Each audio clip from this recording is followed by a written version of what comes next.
সকাল সকাল ছাদে চলে আইছি, আইসে চোরের মতো একটু ঘুরঘুর করে দেখলাম যে আমার গাছগুলো কি বাঁচি আছে নাকি টপকে গেল। যাই, যে একটু অ্যালোভেরা গাছ কটা দেখেই আসি। ও সেগুলো আমার লাগানো না, তাও একটু পানি মানি দিছিলাম তো, এই জন্য মায়া মোহব্বত চলে আসে আর কি। এবার এক পা দুপা করতে করতে চলে গেলাম উপরের ছাদে।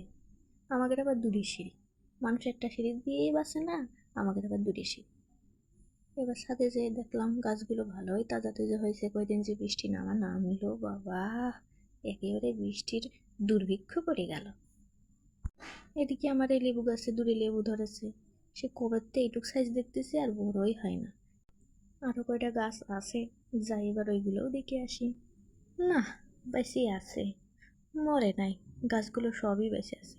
এদিকে আবার পেয়ারা গাছে ধরেছে পেয়ারা, এমনি বাসে না গাছ, আবার ধরেছে পেয়ারা, কত জুত।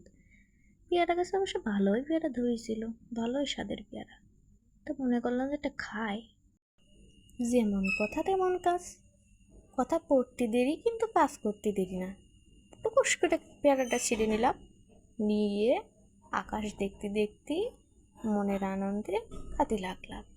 আজকের ভিডিওতে এই পর্যন্তই থাক। আল্লাহ হাফেজ।